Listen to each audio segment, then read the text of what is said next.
Welcome to the Madison Miller Podcast. Today is Tuesday, June 14th, 2022. Today I'm going to recap Game 5 of the NBA Finals between the Celtics and the Warriors. Then we'll go over yesterday's baseball games, look ahead to tonight's baseball games, look ahead to tonight's WNBA and Major League Soccer slates. I'm going to do NHL team core rankings today. We'll do some primaries, news and notes, and best bet. All right, we're going to start the NBA Finals. Last night was Game 5, and it was a 104-94 victory for the Golden State Warriors as they take a 3-2 series lead in this best of 7. Andrew Wiggins had the game of his life, 26 points and 13 boards. I mean, you can make a case he's the Finals MVP right now. He's been terrific. Jason Tatum had 27, 10, and 4 for Boston. Boston only played one good quarter. That was the third. They outscored Golden State 35-24. And Golden State pretty much dominated the rest of the way. The second quarter was 24-23, but the fourth and the first for the two quarters that the Warriors, I felt, truly dominated this game. And now they're one win away from yet another title, which is absolutely remarkable. There'd be 4 titles in a 7-year span, which is remarkable. And experience is really mattering in this series. I mean, it's why the Lightning advanced past the Rangers in hockey, and it's why the Golden State Warriors are up 3-2 in the NBA Finals. And who knows, maybe it's going to matter in the Stanley Cup Final with the Lightning over the Avalanche too, but the same 3 guys really intact this whole run. I know Kevin Durant was in there for a little while, and if Durant wasn't there, maybe wherever Durant is wins rather than Golden State. But it's just truly amazing that this group of players is one win away from a championship yet again, despite 2 really bad seasons in the middle of their last finals appearance, which was the Game 6 loss against the Raptors. And the this year, obviously the COVID-shortened season, they were a bad lottery team. And then last year, they lost in the play-in tournament against John Morant and the Grizzlies. And now they're back 1 win away from yet another title. So it is truly remarkable, the run that the Golden State Warriors have been on since Steve Kerr has been hired as their coach. So Game 6 is Thursday night, 9 o'clock on ABC. We'll obviously preview and pick it on the podcast on Thursday. All right, now I'm going to do Major League Baseball. We will go over the games from yesterday and look ahead to a busy Tuesday. Braves over the Nationals 9-5 for their 12th win in a row. They are now 35-27. Washington's 23-40. Phils over the Marlins 3-2. Phils 31-30. Marlins 27-32. This was a walk-off double by Rhys Hoskins. Blue Jays destroyed the Orioles 11-1. Blue Jays 36-24. Baltimore 26-36. White Sox over the Tigers 9-5. White Sox 28-31. Detroit 24-36 in Lance Lynn's return. Cardinals over the Pirates 7-5. The Cardinals 35-27. Pittsburgh 24-35.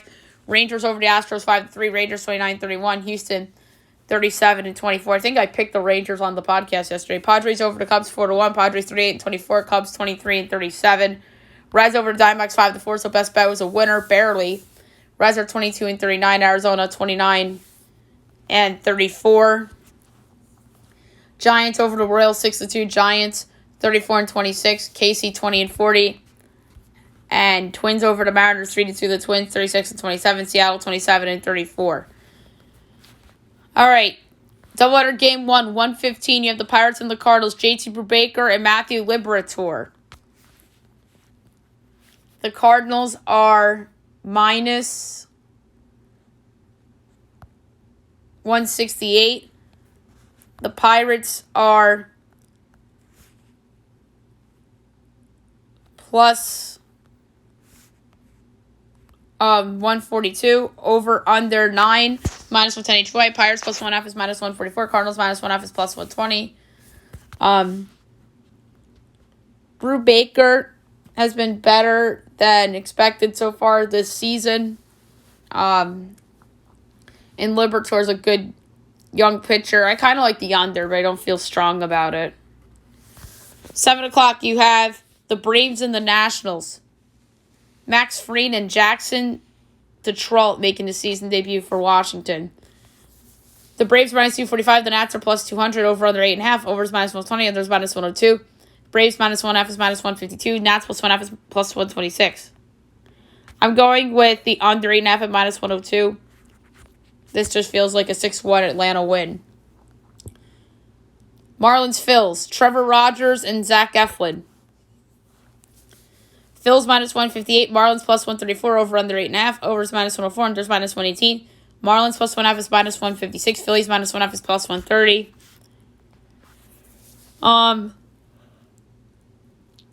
Tough one, but very hard. I'm going to go with the Phillies first half run line at even money. Minus 0.5. TBS Rays Yankees. Corey Kluber and Garrett Cole. Garrett Cole looking to bounce back after a rough start against the Twins. Yankees are minus 230. Rays are plus 190. Over under 7.5. Over is minus 118. Under is minus 104. Rays plus 1.5 and Yankees minus 1.5 is minus 110 each way. Oh, I'm tempted to pick the Tampa run line. So that is just, like, why? I mean, the Rays always play the Yankees tough. I mean, I think the over is overvalued. And I don't know if I really like the under because I could see the Rays bullpen giving up some runs. And plus, the Rays have hit Cole pretty well. I don't love the pick, but I'm going to go with the Rays, the run line, plus a 1.5 at minus 110. Don't feel good about it. I don't know if they'll win. Maybe they'll lose by 1. And I'll be happy about that as a Yankee fan. Orioles, Blue Jays, Jordan Lyles and Yusei Kikuchi. Kikuchi and the Blue Jays are minus 230. Orioles plus 190. Over under 9. Over is minus 114. Under is minus 105. Orioles plus 1.5 is minus 118. Blue Jays minus 1.5 is minus 102. For this game, I'm going to go with the over. White Sox, Tigers, Dylan Cease and Drew Hutchinson. Where's this game? There it is. White Sox minus 176. Detroit plus 148. Over under 8. Minus 110 each way. White Sox minus 1.5 is minus 106. Tigers plus 1.5 is minus 113. I'm going to go with the over. Brewers, Mets. Adrian Hauser and Chris Bassett. Mets minus 156. Brewers plus 134. Over under 8. Over is minus 118. Under is minus 104. Brewers plus 1.5 is minus 152. Mets minus 1.5 is plus 126. Tough one, but I am going to go with the under. A's, Red Sox. Jared Cohen and Nick Pivetta. Red Sox minus 220. A's plus 184. Over under 9.5. Overs even money. Under is minus 122. A's plus 1.5 is minus 110. Red Sox minus 1.5 is minus 110. Love the over. Love it. Surprised this isn't 10. 7:45 doubleheader game 2. Pirates, Cardinals. Bryce Wilson and Miles Mikolas. Cards minus 205. Pirates plus 172. Over under 9.5. Overs even money. Under is minus 122. Pirates plus 1.5 is minus 130. Cards minus 1.5 is plus 108. Laying the Cardinals on the run line minus 1.5 and plus 108 for this one. 78.8% chance to win. And they're plus money on the run line. 8 o'clock, Astros, Rangers. Jose Urquidy and Dane Dunning. Astros minus 120, Rangers plus 102, over under 9, overs minus 104, unders minus 118. Astros minus 1/2 is plus 134, Rangers plus 1/2 is minus 162. I'm going with the Rangers plus 102. Padres Cubs. Sean Manaea and Kyle Hendricks. Padres minus 116, Cubs plus 116, over under 10.5, overs minus 105, unders minus 115. Pods minus 1/2 is plus 120, Cubs plus 1/2 is minus 144. I'm going with the under. That's too high. Guardians Rockies at 8:30. Shane Bieber and Antonio Senzatella. Guardians minus 168, Rockies plus 104, over under 10.5, overs minus 114, unders minus 106. Guardians minus 1/2 is minus 108, Rockies plus 1/2 is minus 111. 40.8% chance to win in their plus 1/2 and minus 111 on the run line. I'm going to go with that, as much as I would like to go with the under in this game with Shane Bieber. But I think the run line's a little bit more valuable. Despite it being minus 111. From the number standpoint, I'd think it's very valuable. 9:30, Reds D-backs. Tyler Mahle and Zach Davies. Reds minus 102, D-backs minus 116, over under 8.5, overs minus 114, unders minus 106. Reds minus 1/2 is plus 176, D-backs plus 1/2 is minus 215. I'm going with the same pick as I did for best bet last night, over 8.5 at minus 114. 9:45, Royals Giants. Chris Bubic and Logan Webb. Giants minus 255, Royals plus 210, over under 8, overs minus 118, unders minus 104. Royals plus 1/2 is even money. Giants minus 1/2 is minus 120. Chris Bubic is so bad. But I like the under only because I think Logan Webb is so good.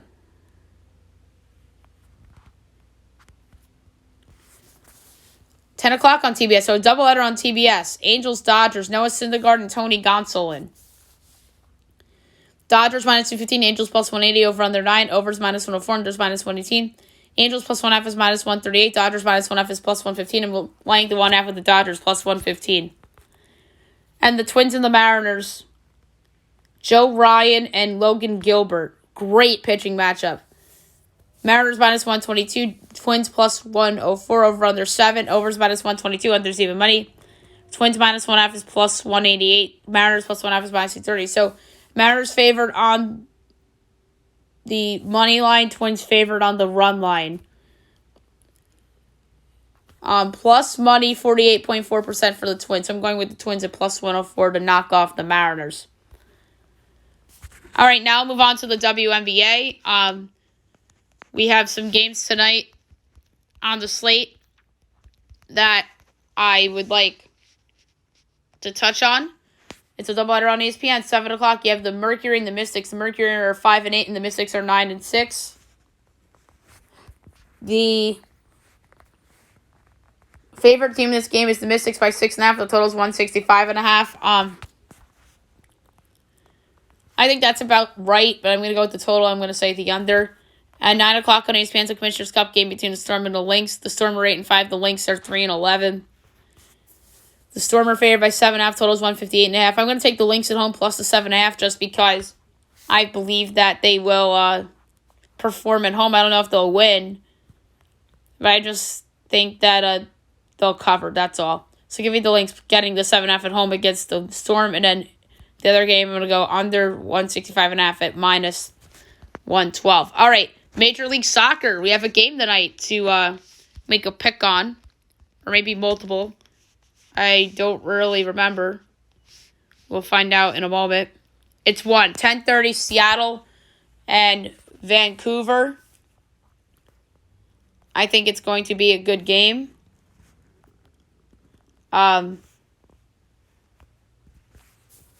Seattle at home is minus 180. Vancouver's plus 450. The draw's plus 280. Seattle right now is in 11th in the conference. 16 points, minus 1 goal differential. Vancouver, minus 8 goal differential. 17 points in the conference. It's crazy to think that Seattle's such a big home favorite. They're very overvalued in this spot. I'm going to go with the draw at plus 280.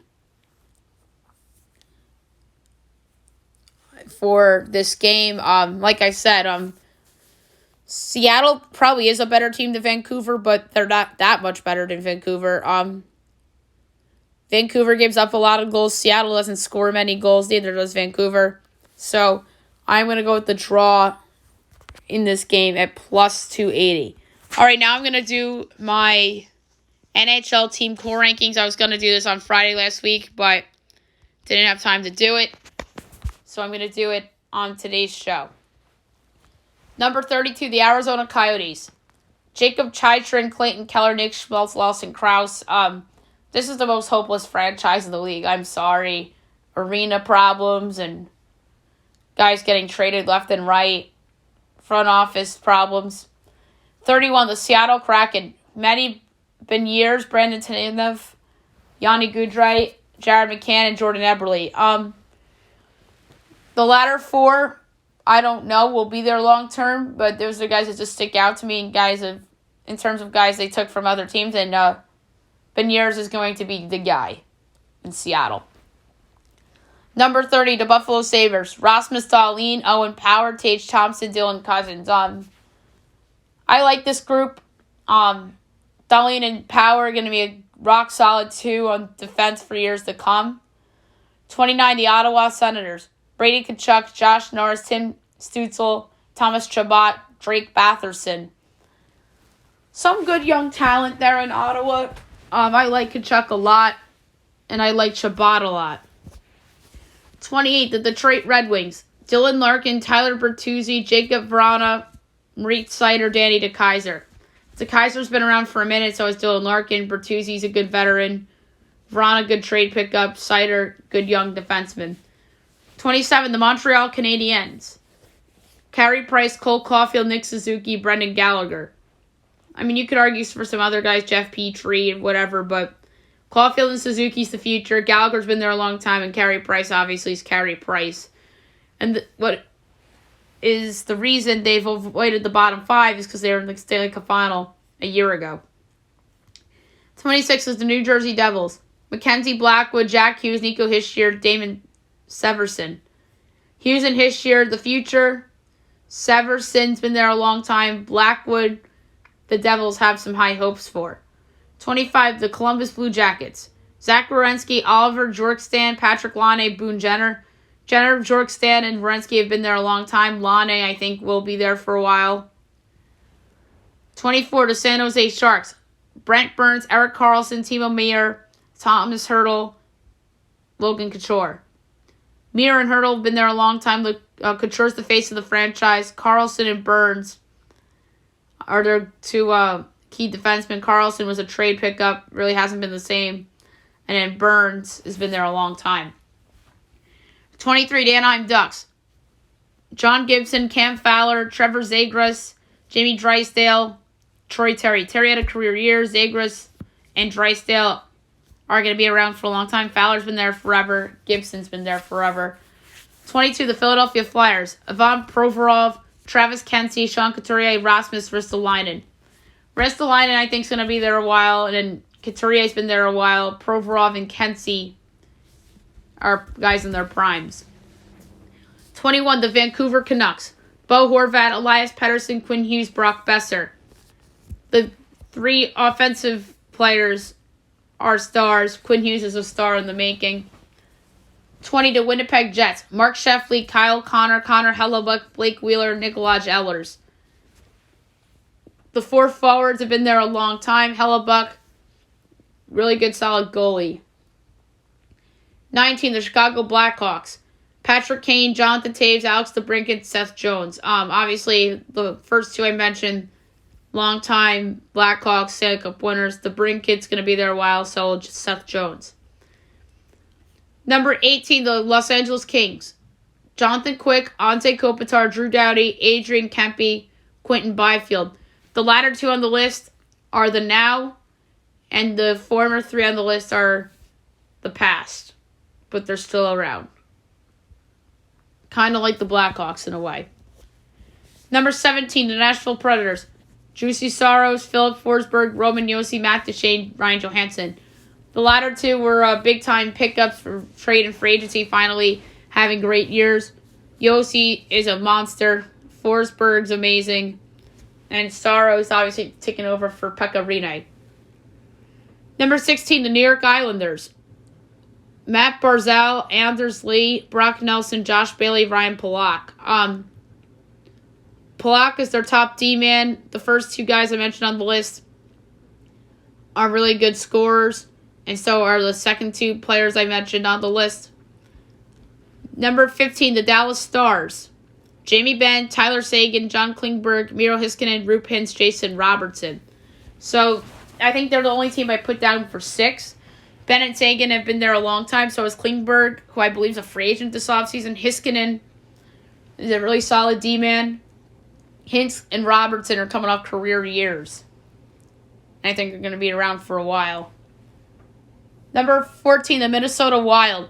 Kirill Kaprizov, Kevin Fiala, Matt Dumba, Jared Spurgeon, Jonas Brodin. The latter 3 players are all defensemen. They've been around a long time. Fiala they stole in that trade from Nashville, and Kaprizov is a franchise player. 13, the Carolina Hurricanes. Sebastian Aho, Brett Pesky, Jordan Stahl, Andrei Svechnikov. Obviously, lost in the second round to the Rangers. Stahl's been there a long time. Pesky, a really solid D-man, and Aho and Svechnikov are going to be around for a while. Number 12, the Florida Panthers. Alexander Barkov, Jonathan Huberdeau, Aaron Ekblad, Sam Reinhart. There's a lot of other guys that could have been mentioned in this core group. Barkov and Huberdeau have been there a long time. Ekblad, former number 1 overall pick. And Sam Reinhart was a great trade pickup. Where did I leave off? 11, the Calgary Flames. Johnny Gaudreau, Matt Tkachuk, Elias Lindholm, Noah Hannafin, Mikael Backlund, Sean Monahan. The latter 2 players on this list have been there a long time. Gaudreau's going to be a free agent. We'll see what happens with him. Tkachuk's going to be around a while. And I like Lindholm and Hannafin. I think they're going to be around a long time. Number 10, the Vegas Golden Knights. William Karlsson, Jonathan Marchessault, Mark Stone, Max Pacioretty, Shea Theodore. Karlsson and Marchessault have been there from the beginning, and so is Theodore. And Stone and Pacioretty were great trade pickups for them. Number 8, the St. Louis Blues. Vladimir Tarasenko, Ryan O'Reilly, David Perron, Robert Thomas, Jordan Kyrou. Obviously, this group won a Stanley Cup a few years ago. Tarasenko requested a trade, but I think he should stick around. O'Reilly's been a great trade addition for them.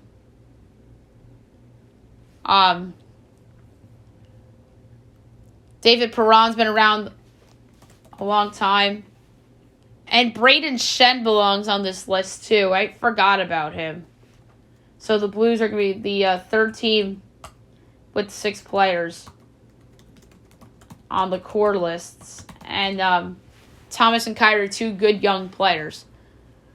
Number 8, the Toronto Maple Leafs. Austin Matthews, John Tavares, Mitch Marner, William Nylander, Morgan Riley. This is a definition of a core. Like, they've been together a long time. Tavares, obviously, is the big-ticket free agent. Number 7, the Washington Capitals. Alex Ovechkin, TJ Oshie, Nicholas Backstrom, Evgeny Kuznetsov. Obviously, this group won a Stanley Cup, so they're ranked a little higher. Ovechkin's an all-time great. Oshie was a great pickup when they got him. Backstrom's been around a long time, and Kuznetsov's a good young player who doesn't really feel that young, as I feel like he's been around for so long. Number 6, the Pittsburgh Penguins. Sidney Crosby, Evgeny Malkin, Chris Letang, Jake Gensel. Letang and Malkin's futures are uncertain. Crosby's going to be a Penguin for life. And Gensel is the guy that the Pens fans are going to look to and say, oh, this is our new guy. Number 5, the Boston Bruins. Patrice Bergeron, Brad Marchand, David Pastrnak, Charlie McAvoy. Similar to Pittsburgh in the sense of what's next for some of these guys that could be free agents. I think Bergeron's a free agent, if I'm not mistaken.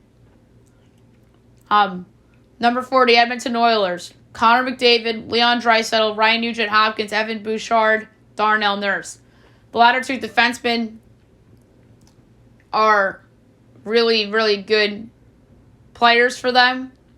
And obviously the former three that I mentioned on the list, the three forwards, are just amazing, especially McDavid. And Draisaitl's just unreal, too. And Nugent Hopkins really came into his own after being in trade rumors in the early in his career. Number 3, the New York Rangers. Igor Shesterkin, Chris Kreider, Mika Zibanejad, Artemi Panarin, and Adam Fox. I mean, spoiler alert, the teams that were in the Final Four have the top 4 cores. I guess that's just a coincidence. Obviously, the Rangers core's up and coming, but some of them have been there a long time, like Kreider, and even Zibanejad's been there for more than 5 years now. Igor's going to be the guy in goal for a long time.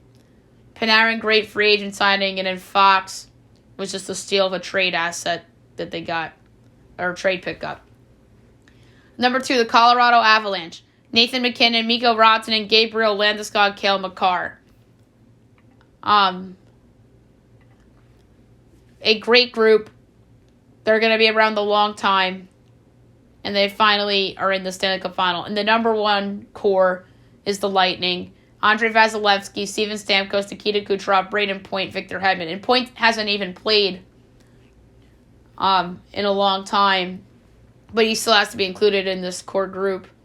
Stamkos and Kucherov are the place setters. Victor Hedman is just a rock on defense. And Vasilevsky's the best goalie in the world. So the Lightning have to be number 1 in the NHL team core rankings. All right, now we're going to do some primaries. There's a couple big ones today. That include gubernatorials in Nevada, South Carolina, and Maine. So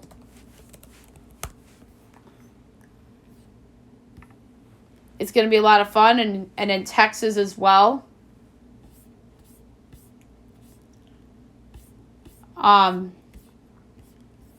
So we're going to start with South Carolina. And their gubernatorial election.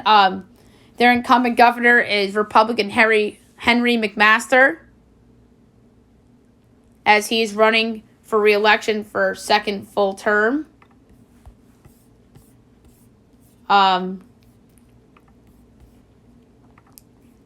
So his only competition, McMaster's, is Harrison Trucker Bob Musselwhite, who is a trucker and chairman of legislation community for the Greenville County Republican Party. And in the Democratic Party, you have Carlton Boyd, Joe Cunningham, Mia McLeod, Calvin C.J. McMillan, who's a singer, and William H. Williams. So some interesting names in there. But I'm going to go with Joe Cunningham. He was a former U.S. rep for South Carolina's 1st Congressional District. So I'm going to go with Cunningham to win the gubernatorial election for South Carolina. And now, 2 key congressional district elections in South Carolina, 1st and 7th, are the focus here. For District 1 Republican primary, you have Katie Arrington, who is a former state rep and nominee for the district in 2018, and Nancy Mace, who is an incumbent U.S. rep. And I think that Nancy will win this. And she'll go up against Annie Andrews, who is the presumptive Democratic winner, because she is the only one on the ballot. And District 7 is another big one for South Carolina. The incumbent is Tom Rice. And going up against him in the Republican Party, Barbara Arthur, Garrett Barton, Russell Fry, Mark McBride, Spencer Morris, and Ken Richardson. I think Rice will come through. And the Democratic Party presumptive nominee will be Darrell W. Scott. So like I said, some big ones in South Carolina. And now we'll do the Maine gubernatorial. And it looks like we have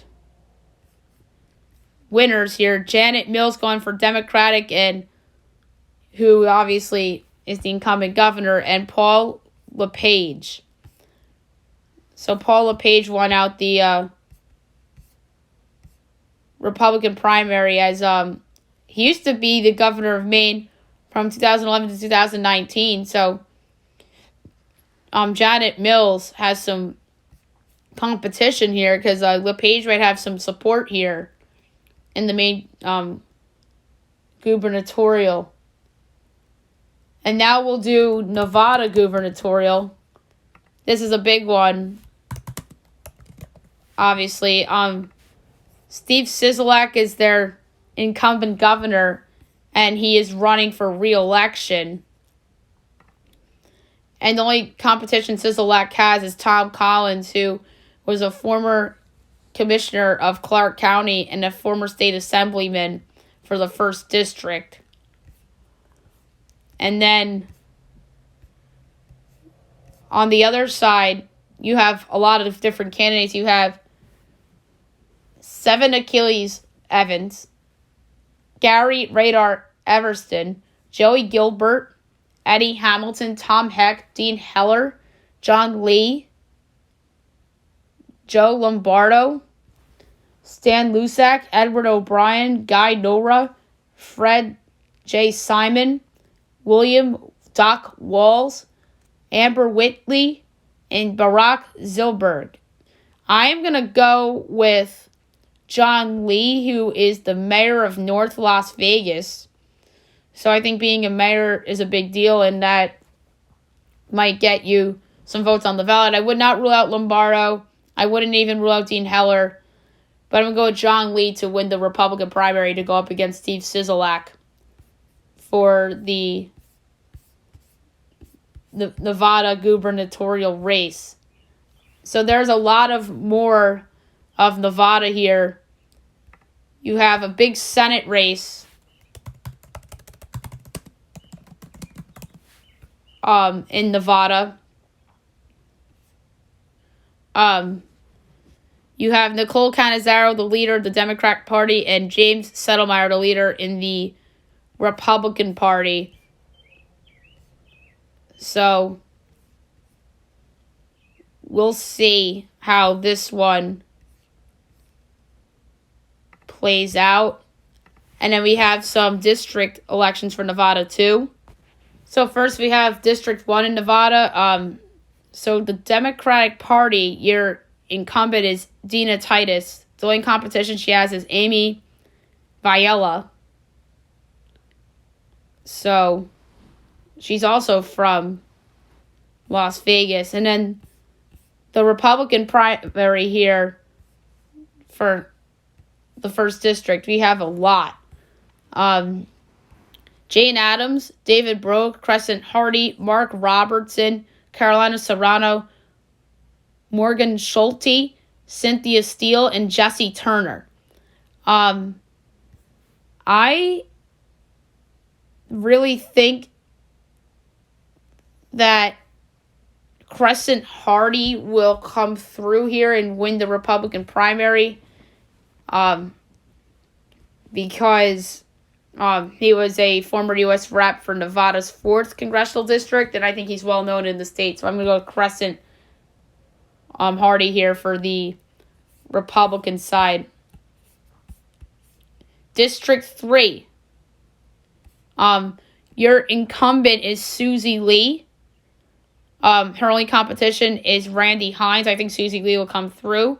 And on the Republican side, you have a couple declared. April Becker, Clark Bossert, Albert Goldberg, John Kovacs, and Noah Mulgary. And I'm going to say Becker comes through. April is an attorney and nominee for Nevada's 6th District in 2020, and I think that will help April's candidacy. So I think April will come through here in that district. And the 4th district, so your incumbent is Democrat Stephen Hosford, who is the presumptive winner, so he doesn't have competition.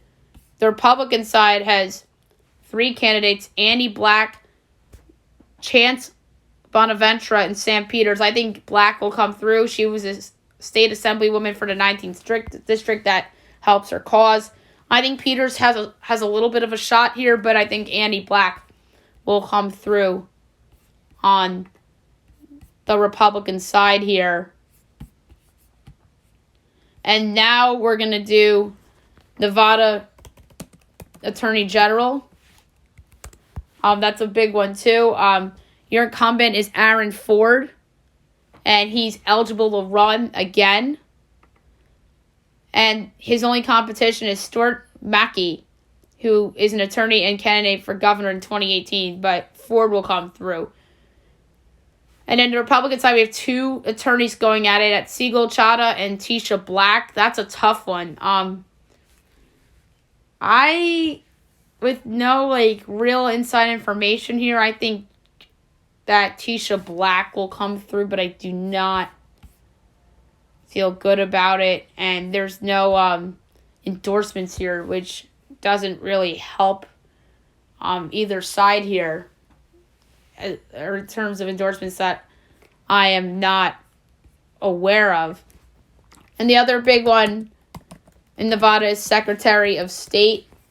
Your incumbent is Barbara Savesky, who's a Republican, and she cannot seek a 3rd term. So the candidates here: Christopher Dyer, Jesse Haw, Sirocco Keenan, Jim Marchant, Gerard Ramalho, and Richard Scotti.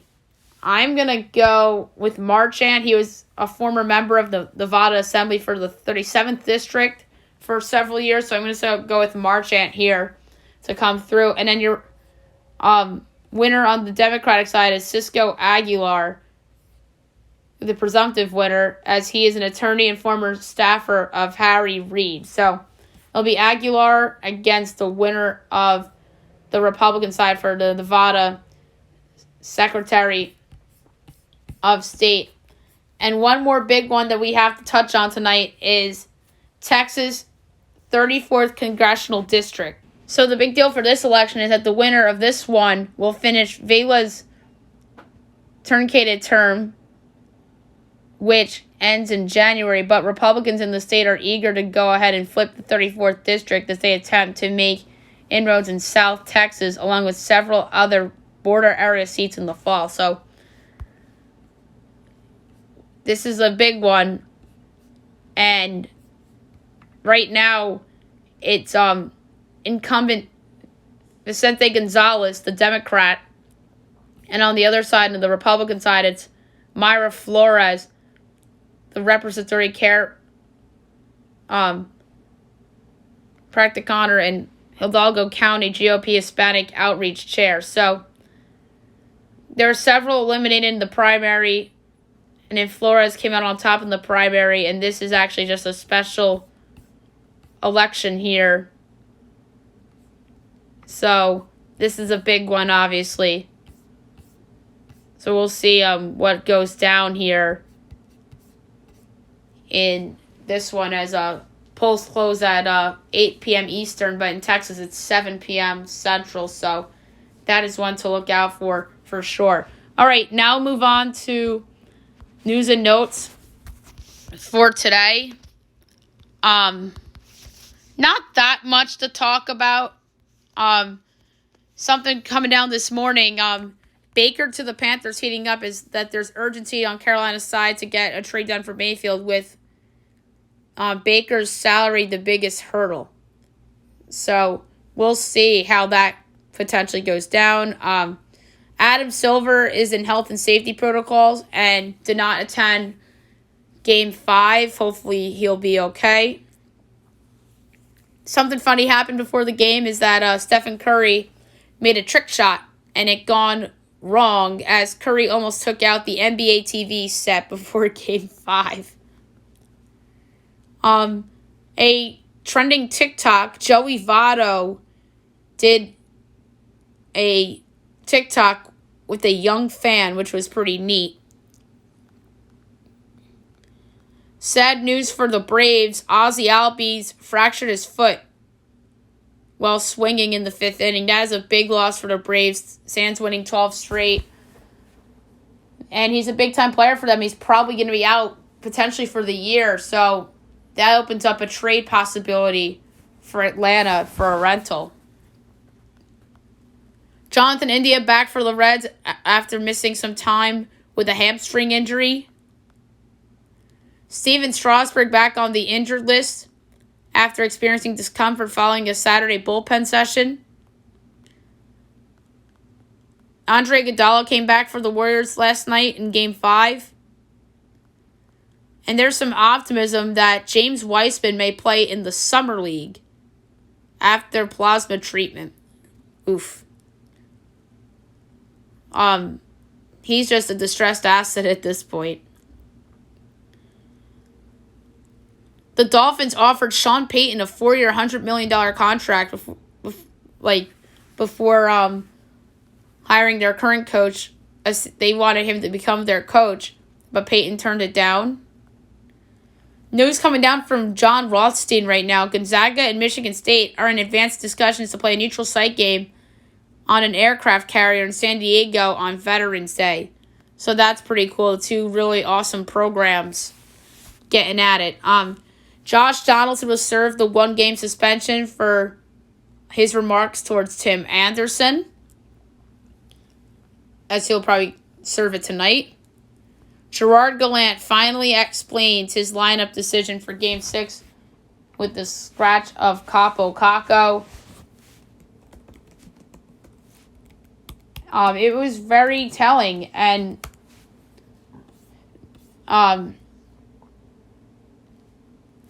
Gallant said trying to win a hockey game. And he says, we love the kid. He's a good player. He's good, young player, but we just thought this was the best lineup for trying to win that game. I disagree. I'm not saying they still... I'm not saying they would have won the game if Kako played. But I think there was a big mistake on their part. And like I said on yesterday's podcast, I think there's a chance that he requests a trade. Erod not rejoining Tigers, and he will not rejoin the team at this time due to personal matters. Obviously, the big free agent pickup, and it's just unfortunate. The Nuggets acquired a 30th pick in the draft as JaMychal Green goes to OKC. I'm surprised with this trade in that the role player is worth the first-round pick. So the Thunder get a veteran. Nuggets get a pick in another asset that they could potentially do in a star trade. The Hawks could trade John Collins, as the Hawks are trying to acquire a lottery pick by outright trading John Collins, or also including the 16th pick.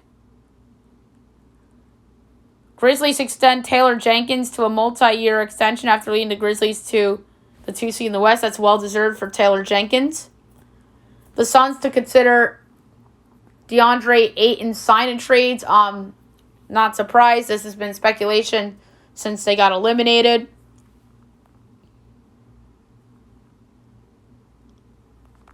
Clemson lands Jamal Anderson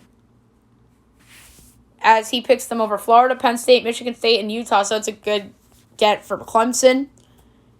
Texas A&M wants Saban punished as school officials asked the SEC to fine or suspend Nick Saban for comments about Aggies buying entire recruiting class. Oof. All right, so that's it for news and notes. And last but not least, my best bet of the day brought to you by FanDuel. I'm going to go with the same pick I went with yesterday, and that's the over in the Reds-Diamondbacks game. I'm surprised it's only 8.5. I wanted to pick the over in the Red Sox game, but it's a little risky at the same time. So, for the second day in a row, it's at minus 120. I don't know if I want to do that now. And 9.5 is minus 102. So, someone must have just heard me on the podcast. So, I'm just going to stick with it. I'll deal with the big juice. Minus 120 over 8.5 between the Reds and the Diamondbacks for my best bet of the day. All right, so that's it for the show today. I'll be back tomorrow recapping everything. We had everything tomorrow. I'll have my pick for the U.S. Open on tomorrow's show. And you have news and notes and best bet as well. Have a great day, guys.